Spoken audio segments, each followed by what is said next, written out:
Hey everyone, this is Leanne from Of Love and Shiplap and the founder of That Sublimation Graphics and Tutorials here on Facebook. If you're joining us on YouTube, please be sure to come join our Facebook group where all of our videos air live before they're added to our YouTube channel unedited. And of course, if you're catching us live on Facebook, don't forget to subscribe to our YouTube channel. Those links are in the video description depending on where you're watching. Tonight's tutorial is going to be on how to print a wood palette sign using your white toner printer. I'll be using the iColor 550 tonight, and I will be using iColor Hard Surface Premium Media.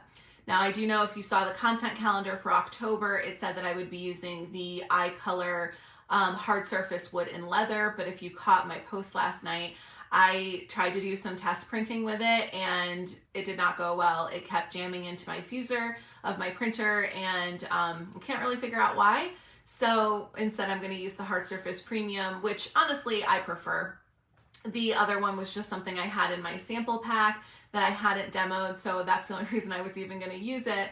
But I'm always a big advocate of use what you can get the most out of, and Hard Surface Premium from iColor is exactly that. It is an all-in-one hard surface media that you can put on just about anything. I've used it in several demos so far, and it's never fails me. It's a great media, and it's so versatile because you really can put it on anything as long as it can handle the heat and pressure of your heat press. So we're going to be using a relatively cheap palette from Walmart, from the Walmart craft section. I have had this in my garage for probably a year and a half, so it's not in the best shape, but I figured it would make, it would be a little interesting to do in the video because we can see kind of what happens, especially with a lower quality sign piece like this. Now, when I used to actually make and sell signs, I always used furniture grade plywood. Even though the cost of a 4-foot by 8-foot sheet of plywood is a bit more now than it was a few years ago, when you're breaking it down into smaller signs that you're selling for $35, $50, $60, you're getting way more value for out of that, you know, and that's what matters. Like, I could spend whatever it is, $40 on a piece of plywood, but I would make, you know, $900 when it was all said and done. So I do think that just choosing better quality materials makes a huge difference, but I know a lot of you are not handy, don't have power tools, don't feel comfortable dealing with something like that that's going to need a bit more prep work, and you do often reach for something that is available at your local Walmart or craft store or Amazon. So the Walmart palette, I'll show you it in just a minute when I turn the camera around for us to measure it. It is it's just like a cheap white wood, so I am expecting our print to actually come out distressed looking. I'm not sure if that'll happen, but I have a feeling it would, just because I've used this wood before I knew better, and I know that just like peeling vinyl off of it flaked the wood, so I have a feeling that will happen with our white toner transfer. But if it does, that's okay. We'll end up with a distressed sign, which I usually distress my signs anyways, so it's gonna work. It's gonna work out regardless. But in the process, we can of course talk about why certain things happen with this particular signboard, and just kind of reiterate that I am a big fan of always using the best materials you can get your hands on. You just end up putting out a much more professional quality product, and it doesn't really matter what you're talking about. When you buy high quality materials, you end up with a high quality product that you can then enforce that value to your customers and get the maximum price point. So I think that this sign is like 11 by 15, and it is a basic palette board. And for something like this, you can easily charge between $35 and $40. If you chose to do personalized signs, you could charge a little bit more. The best part about this project though is that this little signboard from Walmart I think was like $4 or $5. Might have only been $4 actually. And the iColor Hard Surface Premium is under $1 a sheet. So when it's all said and done, you're going to have pretty minimal cost investment into this. And if you had actually made your own palettes, which I might do another demo where I make my own palette, or at least choose some higher quality wood to get like the best results. if you do that, it still would it would cost you about the same amount of money. The only difference is, of course, that you would have to take the time to do the cutting, sanding, and assembling of your signboard. So let's go ahead and we will turn this around. We need to get our measurements first, and then we'll set up our design in Affinity Designer. And we want our measurements first because we need to know the spacing that's in between our slats of our palette. And we also need to know the overall size and take consideration to our paper size, which comes in letter size. So with that in mind, we need to make sure everything is sized to fit on our letter size pages, and also to look good on the signboard that we are making. So I'm going to show you what I think is going to end up being like a foolproof way to size and align everything, and we'll see how this all turns out. So let's go ahead, turn around, get our measurements first, and then we'll pop onto the computer, walk you through setting everything up in Affinity Designer, dividing your design, and then printing through the ProRip software before we press it on our EnduraPress SD20 heat press. So we're just using this palette from Walmart. It was in the craft section. It was only a couple of dollars. You can see the size on there. That was the sticker from it. So the first thing you want to do is peel off the sticker. If you can get the sawtooth hanger off the back, it is definitely better to take it off. I can't get it off. The screws are really tiny and they're actually also a little stripped, and I didn't feel like prying it all apart. So we're going to hope for the best. I'm going to hope that the rubber mat that's on my heat press will provide enough cushion that it won't really matter. You want to give it just a light sanding with a fine grit sanding block. This one is 320. So we're just trying to really get any like really rough edges off of it, because if you guys have used this type of thing before, the wood quality is like really low quality. And because it's low quality, a lot of times the wood will splinter and take up big chunks. So just making sure we give it a good sanding is going to be, ideal. This has been in my garage for a little while, so it actually has some splatter of stain on it, but we're going to be covering it up, so it doesn't matter. Okay, so we need to measure the overall size, obviously, and then we also want to measure our slats and the space in between so that we can have our design equally split across this, so it'll look really nice. We don't want to just print it over top and ignore the gaps, because then our design is not actually going to line up right. It's going to look like there's parts of it missing. I'm using this Hyper Tough tape measure. This is from Walmart, and I do like to use this one in demos. It's not my like go-to tape measure. My go-to one's one of those big, heavy silver ones. But this one has the numbers on it for you guys. And if you don't have a tape measure, don't know how to read a tape measure, you can find a printable PDF ruler on my website. That link is in the video description. And there is the decimal conversions for the fractions on there, so you can enter them into your computer program. So, all right. If you guys can see it, it looks like we are just under 15 and 7/8. So we're probably at like 15 and 13/16 roughly. So that'll be 0.8. So we'll do 15.8. And then for here, we are right at about 11 3/4. So that will be 11.75. And then if we check here, we are right at 3 3/4, almost exactly. And if we check our space here, looks like we're right about 1/4 of an inch. So I got a pen and paper. I'm gonna write all that down. That was space, 3/4 of an inch, slat, 3 3/4 of an inch, length, 15.813, I think, and width was 11.75. So as you can see, not exactly the measurements that were on the label. So it is always important to measure And of course, this is going to give us the most accuracy with our print. So we're going to pop over to our computer now, set up our design and divide it in Affinity Designer, and then open and print in ProRib. When we print our design on our wood palette sign, we want it to be evenly split across the 4 planks that we have. So that's why we measured the individual planks so that we would have that reference. The first thing that we need to do is set up our design, because I haven't actually created a design. So I'm just going to put one together really quickly, and then I will show you how to divide it, and we will then group it on our pages and export that so we can import it into the ProRib software.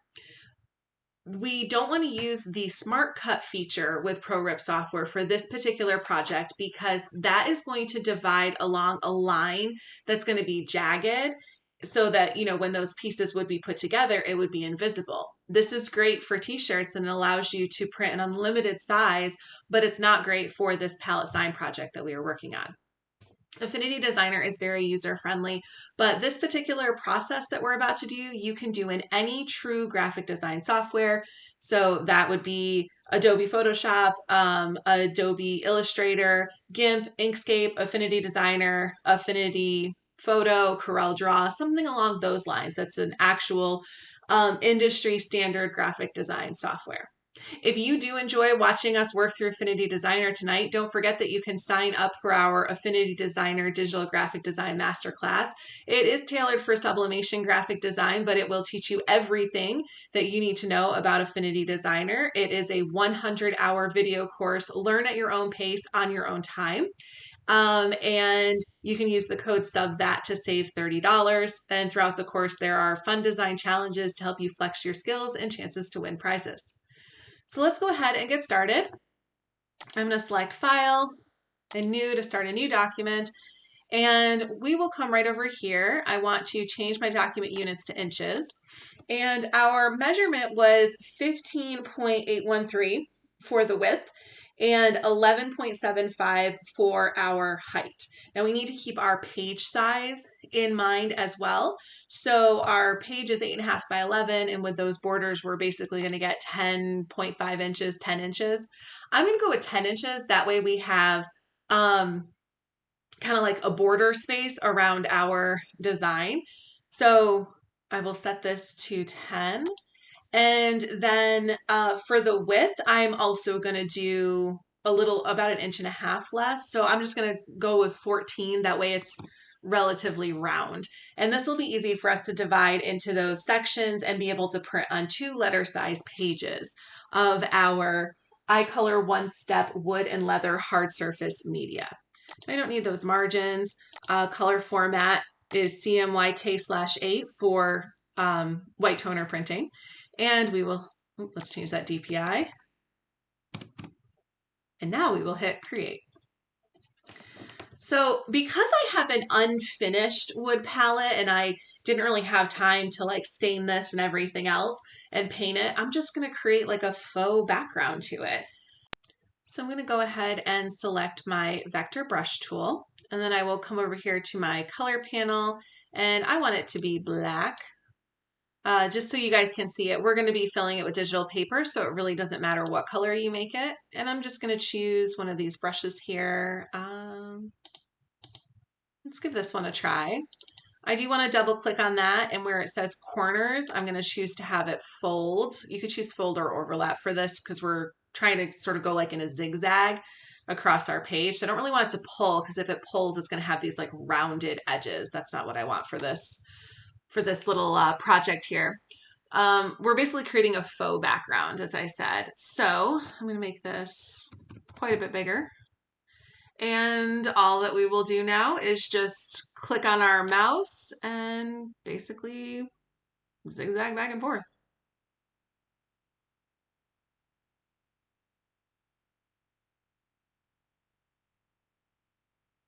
So I'm trying to get as close to the edges as possible, just being careful that I'm not, you know, going over them or anything.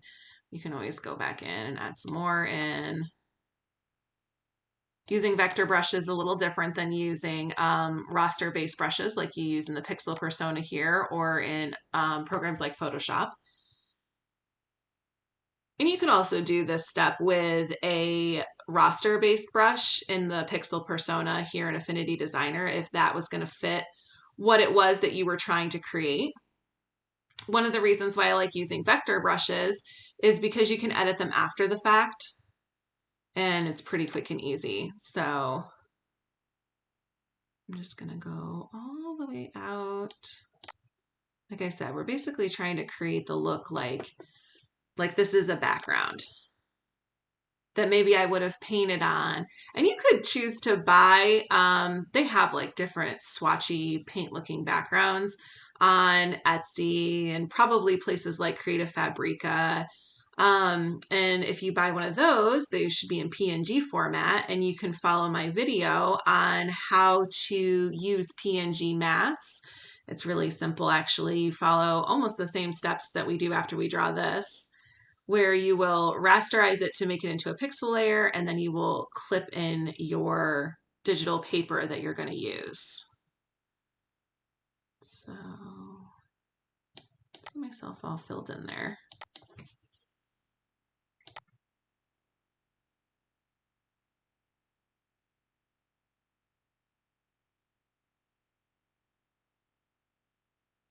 I actually have a touchscreen laptop, and I do prefer to do this with the stylus for my laptop. I have an HP X Pen that's for this, and it works fantastic for this type of thing. But I learned that I cannot use it in videos because you guys can't see it actually moving, which was alarming. And I don't really know how to change that. I haven't figured it out, I guess. It didn't show up as an option in the video recording software I use, which is Filmora. So we will use the mouse, which takes just a little bit longer, but it won't kill us. Okay. It's got a nice solid background here. What I'm going to do is select all of those curve layers that I just created. You can see my scribbles everywhere with the lines highlighted. We're going to right click and group, and then we will right click and rasterize. And now this will become a pixel layer that will be super easy for us to fill. So we will select our place image tool, and I made some tests around here earlier trying to figure out what I liked. And going back and forth with Debbie, I'm going to be using Debbie B's truck today. And I linked that in the video description as well so that you can purchase her beautiful trucks that she drew. They come in like a million colors and styles for different holidays and special occasions. So let's see, I'm going to go with a wood background.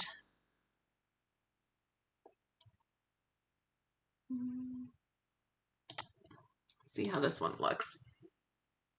So what you're going to do is when you see that little down arrow with the puddle next to your cursor, you just click and drag, make it as big as it can be to cover your whole space. And then over in your layers panel, which your layers panel might be down here.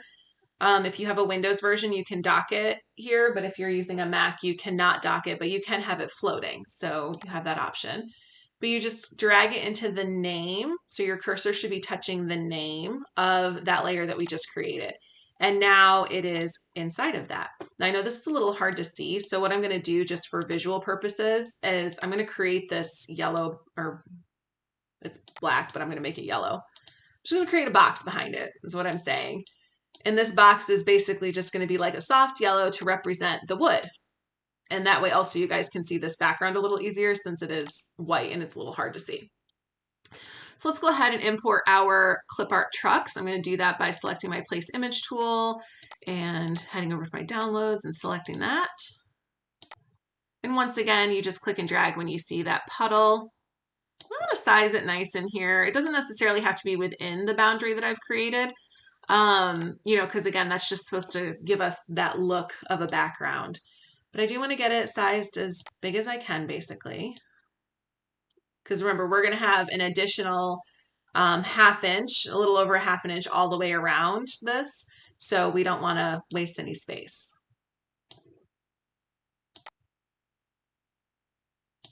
All right.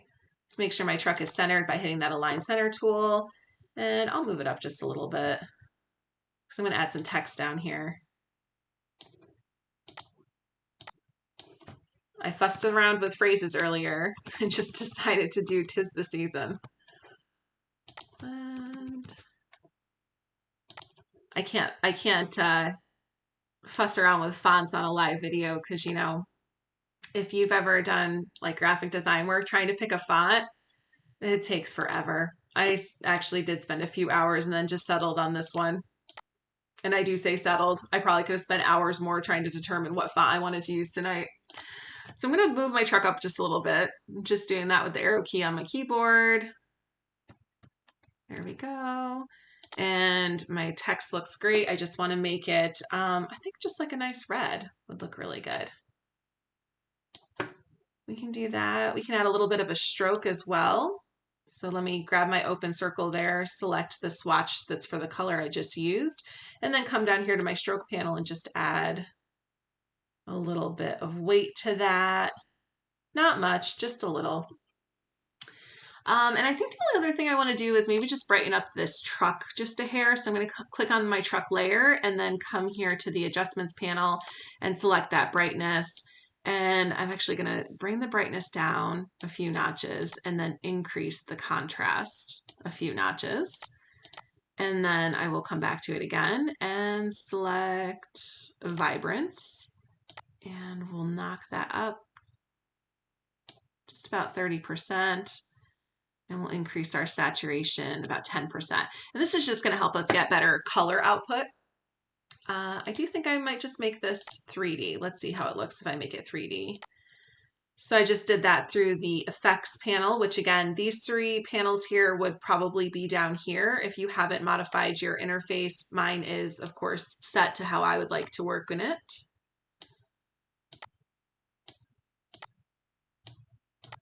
All right, and I'm just adjusting that opacity and radius to get it to look how I want. So this is going to be our design that we're going to print. Pretty simple and straightforward tonight. I don't want this background, of course, so I'm going to delete that yellow. That was just so it would be easier to see.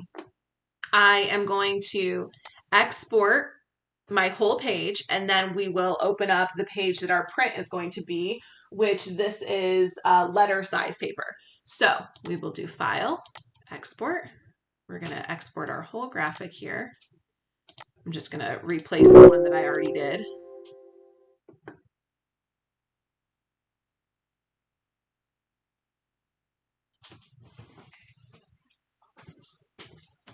And I'm not going to save this because I don't intend on using it again, so I'll just exit out of that. Now we want to open up a page size that's going to be the size of the media we are printing on. The iColor Hard Surface Premium is letter size. So we will go to File, New, we will click on our Print tab, and we will scroll down to the letter size page. We will select that, make sure all of our settings are correct, and then hit Create. You do want to make sure that you have a transparent background as well. Then we will import our graphic back in by selecting the Place Image tool and grabbing our truck. And you just want to one-click it, and it should import into the size that we made it, which it did, that 14 by 10 when you one-click it. Now, if you do not see your graphic off the edge of your canvas, it's because you have Clip to Canvas activated. So you'll go to View, View Mode, and make sure that there is Clip to Canvas deselected, so no check mark, and then you'll be able to see off of your canvas. You are going to want to see off of your canvas for this part of the process. And if you have seen my video on how to divide your graphic for multi-page printing, that's basically what we're going to do here. And we are doing this here in Affinity Designer instead of in Smart Cut because Smart Cut cuts along certain lines that would not be noticeable when a design is pieced together. So it ultimately has jagged edges. And what we're doing is needs to be straight edges to align on this. So we're going to start by centering our truck on our page. So we'll go to our alignment panel and we will just align center, and then hit apply. And now we're going to grab our rectangle tool. We want our rectangle tool to be the size of the planks which make up our sign. So that was they're 11 3/4 inches tall, but as we mentioned before, we only have an 11-inch page, so we will stick with the 11 inches. And then they are 3 3/4 inches wide. So when you select your rectangle tool, just click and drag. You want it to have a filled color just so you can see it. And then come down here to your transform panel. We're going to make our width 3.75 and our height is 11. That was perfect. You can go ahead and set the opacity of this to 50% just so it's easier for you to see it. And you can have this whatever color you want. We're not going to keep the color, so it doesn't really matter. The color is just so you guys can see this process. We will click on our alignment panel and just align middle, not align center, so that we can make sure it is aligned on the vertical axis. And then we're going to right click and duplicate, or use Control or Command J and just bring it right next to it. You should see these red lines on the top, bottom, and middle, letting you know that you're completely aligned. So you want to line right up with the edge of your first rectangle, which this line that's in the wood here was a little trippy there for a moment. So, or sorry, the line that's the canvas, but we want to be lining them page side by side. And then we're just going to do that again. And so we align it edge to edge. And then as long as you haven't selected off of it, when you hit it again, it will automatically go over. So this is a little hard to see just in the shade. So I'm just going to make it red so you guys can see a little bit better. So you can see we don't have any of our lines overlapping each other. They are edge to edge, which is what we wanted. We are just going to temporarily select all 4 layers, and you can hold down your shift key and select the top layer and the bottom layer, and it will select all in between, or you can hold your control or command key and select each one. We're going to right click and group. We're going to come to our alignment panel. We are going to align center and align middle, and then hit apply. And this just is going to make sure that our design is centered in between here. Because we're not going to be able to actually see the design, we want to set ourselves up for the most success possible. And a lot of that is just going to come from making sure we have everything centered on our pages and centered when we go to print. So now we will right click on that again and ungroup that. And for however many segments you've created, now remember each one of these segments represents a piece of a plank of our palette sign. You are going to duplicate your design that many times. So we need 4 copies because we have 4 rectangles. Select your rectangles, come to your color panel, remove the fill from the outline and the stroke. You don't want any fill because that will print. And then on your opacity slider here, set it back up to 100%. Don't worry that you can't see it. Once we select off of it, just focus on your layers panel. And your layers panel might be down here. I believe I already said that, but I'll just mention it again. Now what you're going to do is select one of each and clip it inside of the rectangle. So all you're going to do is just grab that one and clip it, hold your cursor over the name, and you should be in it. Grab your next layer, hold the cursor right over the name, and it will go in. Grab your next layer, in, and your last layer right over the name and in. It's so easy to clip stuff in Affinity Designer. It's almost uncanny. All right, so now you see we've got our 4 different sections. So let's go ahead and move 2 of them off because we can only fit 2 onto print. And now we want to set them up so that they are that 1/4 inch apart that we measured before. So we can actually just take our rectangle tool and click and draw another one. And this one, give it a fill. We'll give it just a red fill. And we'll come over here to our transform panel and we want our width to be 0.25. And let me just zoom in so you can see this a little better. So we're going to line that right up on the edge of that one. And then we'll bring our other segment and we will line it right up on the edge of the other. And that just made sure that our spacing was exactly where it needed to be. We will then click and drag to select both of these. Come up to our alignment panel, make sure that we align them middle. Don't align center because they'll overlap each other. Align middle, and this is just making sure that they are aligned on that vertical axis. And we'll hit apply, and we will right click and group. And now what we want to do is get them completely centered on the page. So alignment, center, middle, or sorry, align center, align middle, and hit apply. Again, all of this is to make sure that we're totally set up for success when we actually go to press this on our wood, because we won't be able to see it because the paper is not clear. So we have to know that this is exactly the size that it needs to be. So there's our page one, and we can go ahead and export that by going to File, Export. You want to export as the whole document, and this will be truck one. And then I'm just going to move them over there and bring over our truck two, and we're going to do the same thing. So let me move them over, and then I'll zoom back in so you can see a little bit better. Bring my red rectangle over. All right, so we will make sure that we get that right on the edge. If you don't see these snapping guides, that's the red and green lines, just make sure that this magnet is clipped down. As long as you have that selected, it will show you these snapping guides, is what they're called. So we have that lined right up. That's exactly what we wanted. Does not appear that our segments are lined up. They're not. So let's grab both of those and come up to our alignment panel and choose that align middle. There we go. Now they're aligned center. And we will right click on them, group them together, come back to our alignment panel, align center, align middle, apply. So they're perfectly centered on the page. Now when we print these, our pages will be the same height together, and we can get our design as centered on the wood as we can. So we will go to File and then Export, and export our second piece.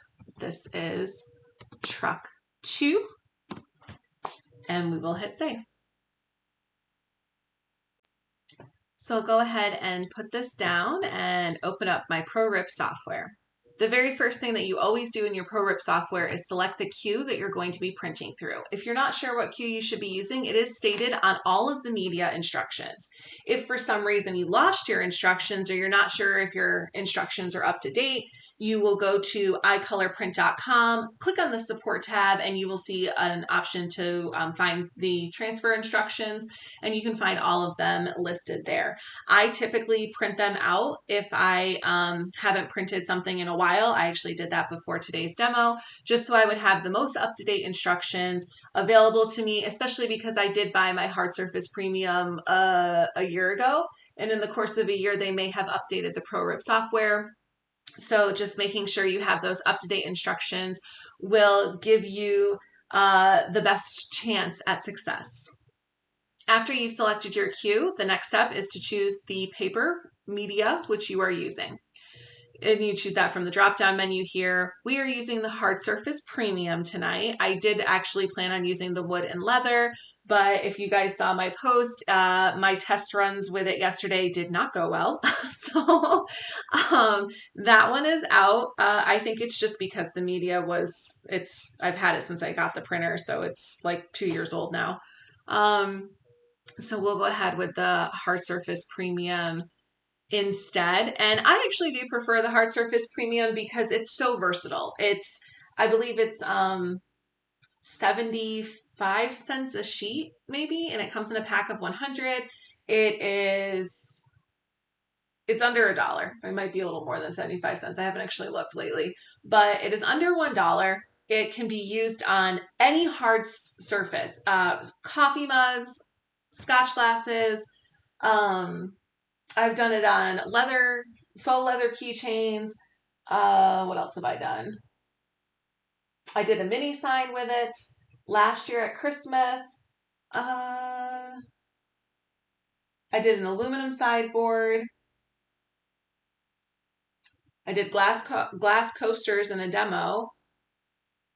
That's all I can think of at the moment, but I've used it on quite a few different things to try it out, and it's the most versatile. It's a high quality paper created by iColor, and it's under $1. So it's a win across the board. And it's better to have one media that you can use on all different types of substrates than worry about having 20 different medias on hand at all times. So when you select your media type, it's going to automatically adjust your settings here. And you just want to always double check your page size and then make sure that your paper type is the same that is stated on the instructions. Now, my instructions say that for the iColor 550, the paper type should be coated glossy. It is, so we are good to go. Over here in the bottom right, you will always see how your toner cartridges should be laid out. So if you're ever not sure, based on the queue that you're in, you can see it here. If we select the other queues, you will see that it changes based on those cues and your option to input the black toner and also the option to swap the cyan and white for underprinting or overprinting. Next, we'll import our graphic. We hit the little green plus side here. Let's grab those. Now they should import at the exact size that we exported them, which was our letter size page. And it looks like that they did. You'll know that they're not the right size if there's like a red border here around it. And then they do have some size tools, some size options here that you can resize them. But we are set, and we don't have anything that's in the margin zone that we have to worry about. So the last thing that we'll want to do is just select that color adjust tab. The only thing that we're looking for here is just making sure that enable ink removal is not selected, because if it is, any areas of transparency, it's going to add those lines or holes or stripes or something along that line. We don't want that, so it is deselected. We do not need to increase our white coverage because this is going on a light board, but if you happen to be putting it on a dark, like a painted black board or something, then you might consider increasing your white coverage here. So I'm just going to go ahead and hit OK. Now, if you are not sure if your spacing is right for your signboard and if your colors are going to look right, you can actually do a test print on laser transparency paper. I've linked the one that I use from Amazon in the video description.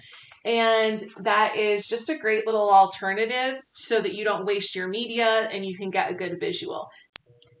If you choose to use the laser transparency, you can set it on the setting that you already have it on, or there actually is a transparency media setting here. Either one is good for doing that test print. I actually did a test print yesterday, so I'll show it to you just so you know what I'm talking about. I did that before my printer had a bad day. So let's go ahead and just get this printed on our iColor Hard Surface Premium. I will flip you guys over to the tripod so you can see that in action. Let's go ahead and select both of those, and you just simply select your rainbow printer print job and it will send it to print. Okay, so first, this is the laser transparency paper that I test printed yesterday. And I really just did this so that I could make sure that my spacing was just right and everything was gonna line up really well. And when I did that, I realized that because I hadn't centered them on the vertical axis for the page, it was gonna make it a little bit more difficult to make sure everything was lined up, because again, the Hard Surface Premium is not clear. So we gotta set ourselves up for success by making sure that we have everything centered and easiest way for it to be placed when we won't have visibility. So those are my little transparency sheets that I tested out. I put that over by the heat press. Now, our instruction sheets let us know that the glossy side is the print side. See it right there underneath number 1. So we'll grab 2 of our sheets, and the glossy side is pretty visible. You can, when you feel it, if you have this in your hands, you can clearly tell which one's the glossy side. We are going to be using the bypass tray as recommended in the ProRip software and on the instructions. That is the tray that pulls forward. And as you see, it says print side face down. So we'll go ahead and put those in with the glossy side face down. Make sure that our page guides, you can't see it, but the little thing I'm tapping is our page guides are ready to go, and then we will hit that little rainbow printer and go.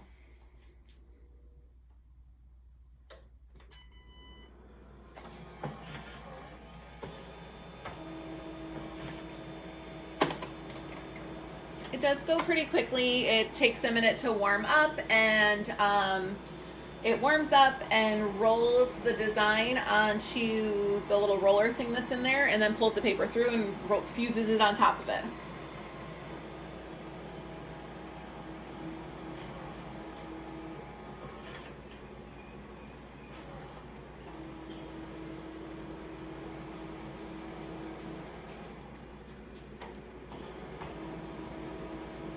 There's a little toner spillage from my paper jam yesterday. It's actually the first time I've had a bad paper jam with this, so I was a little worried something was broken, but we were able to get it out.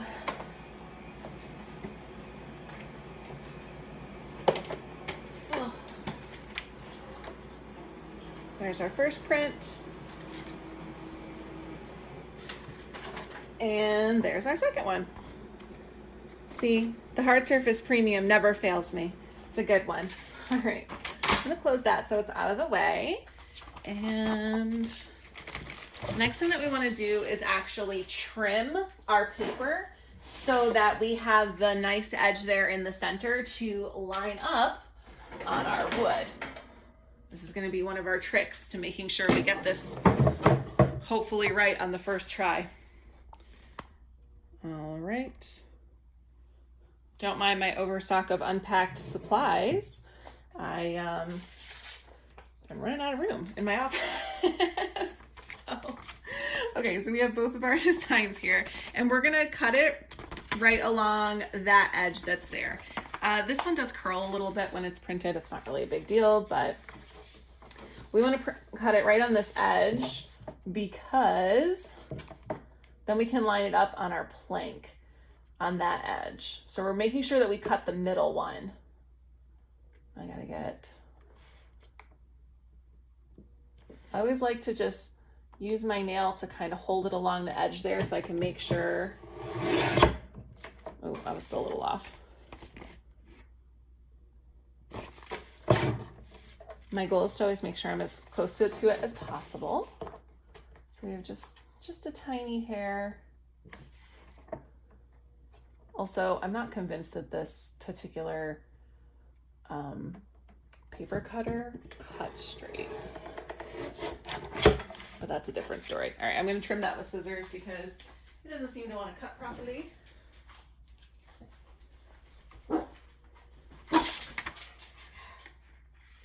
Jasper says hello.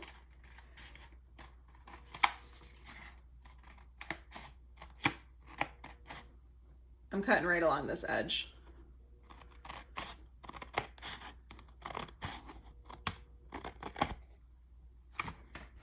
And like I said, we just want it as close to that little edge as we can so that we can line it up against the edge of the wood and have it give us the easiest job making sure that our placement is right. Because in theory, if we line this up with the center of the wood, this should automatically line up in the correct plank. So let's see what happens. All right, second one. Again, try to make sure this one's all the way over.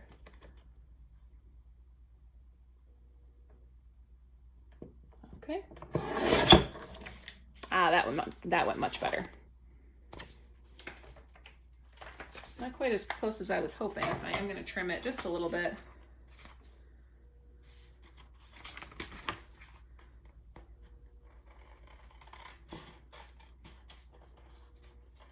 I think I might actually need a new paper cutter. I'm really not convinced that that one cut straight. Okay. Now to our plank. I've already adjusted my heat press, but I'm going to show you this just so you guys know what to look for with your heat press. The recommendation is firm pressure. And because we're using this board that's actually a little warped from being in my garage, we definitely want to do firm pressure because we want to give it the best chance of success. Now, one thing, the little tiny screws on this are stripped. So I'm just going with it and letting the heat press, the pad here, be the buffer. So we're going to bring this around and I'm going to close it.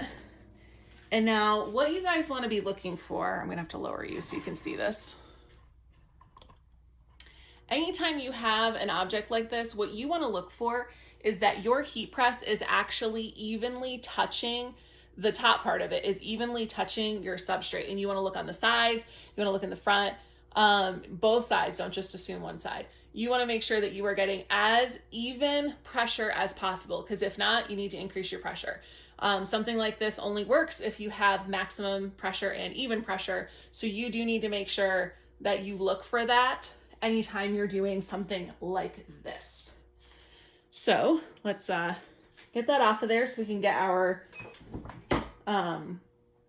transfer placed and press this.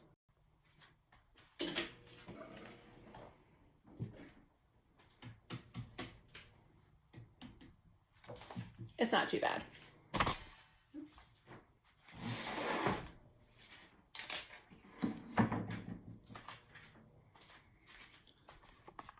All right. We're gonna need some heat tape. Just unplug this so I don't trip over it.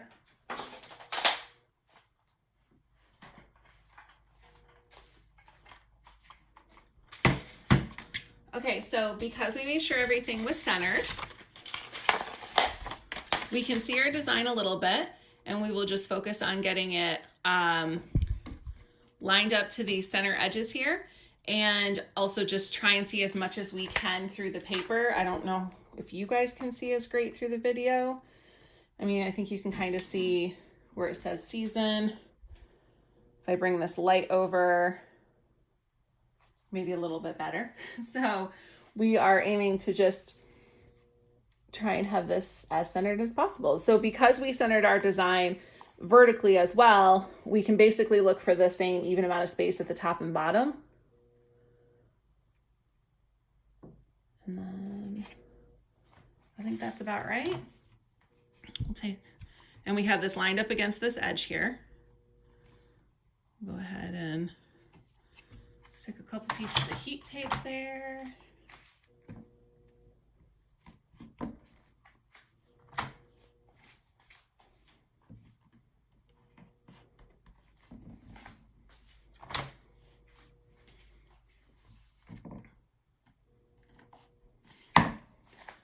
All right. And then our second piece, same thing. But now, because we have our first one placed, we're just going to make sure that our pages are lined up with each other. And that is how we will know that everything is straight.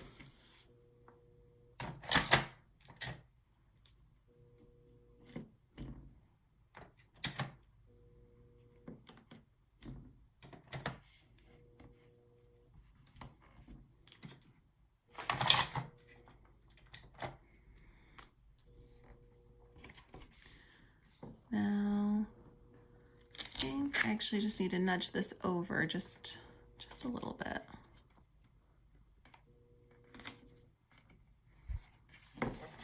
Okay, that looks good. Good there. Let's just have a look at our other side. I think this one just needs to go. The wood might not actually be perfectly straight. I mean, this was a Walmart plank. It's not exactly like the highest quality stuff.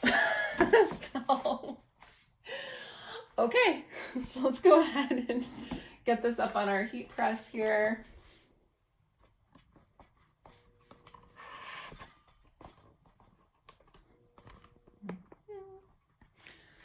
All right. Just double checking, make sure there's no bubbles anywhere. Now I am putting this close to my forward edge because I'm going to get the best pressure with my heat press. You might have better luck with your heat press putting it in the center. That's just one of those things about knowing your heat press. Okay, so with that, actually I am going to move mine back just a little bit. Sorry. So move back just a little bit. Make sure that our design is going to be fully on our press.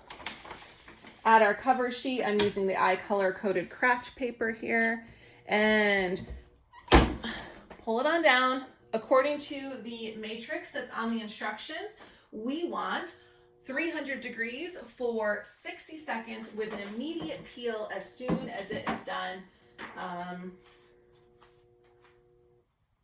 I know I showed you guys the instructions.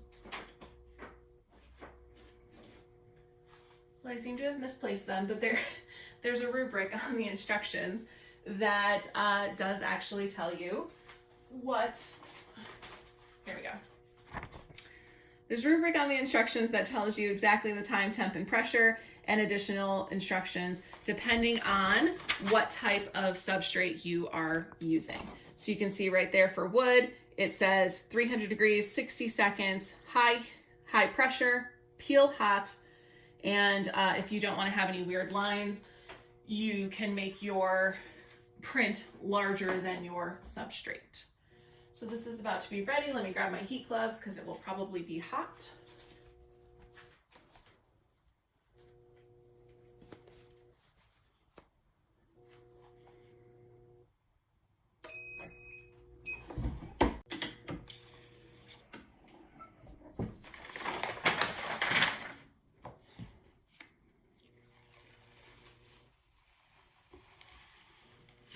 Ooh, hot, hot, hot.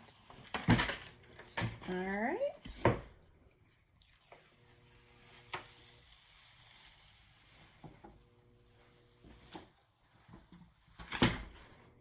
Okay.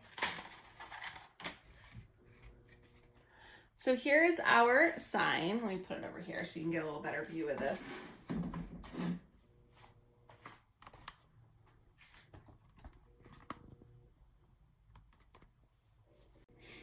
So I had a feeling that this was going to happen with this signboard. And remember how I mentioned at the beginning that you need to give it a good little sanding because the wood is really cheap and splinters very easily. And that's exactly what happens. I've used these craft store palettes before, and I know that they're not great quality, but this was actually something that someone asked about doing. So it's not really a big deal to me because honestly, I probably would have taken a sander and sanded over this if I was planning on selling it.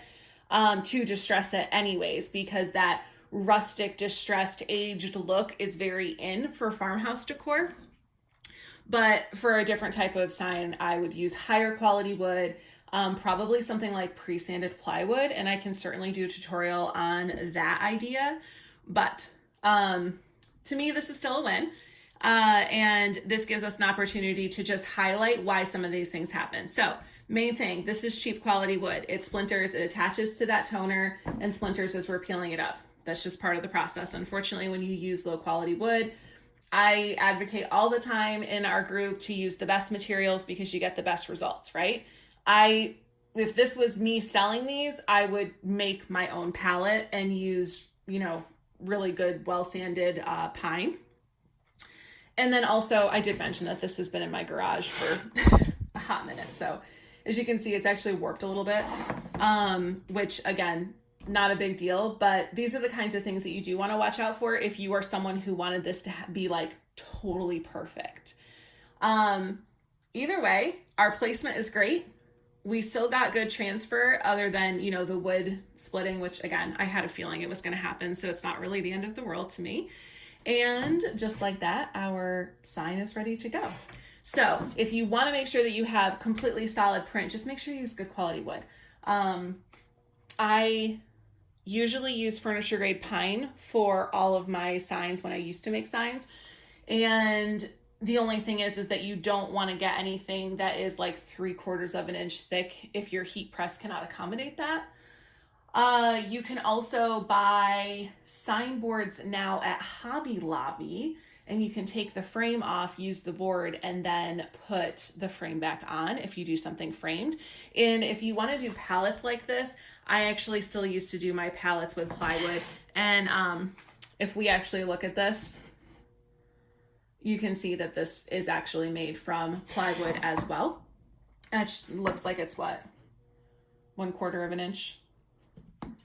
Something along those lines thick. So I actually really like this. I'm going to actually put this in my guest room because it goes with my whole farmhouse vibe that I have around here. And that is using your iColor hard surface premium media for a wood sign. And as I said, for those of you who really would prefer something that looks really nice, just use better quality wood, okay? I mean, this is $3 signboard from Walmart. You got to have realistic expectations. It's not great quality wood. It's not even a great quality board, but I did have it. It is easily accessible. And for those of you who want to duplicate this, there is your process. Thank you so much for joining us today, and I hope you guys have a great rest of your evening.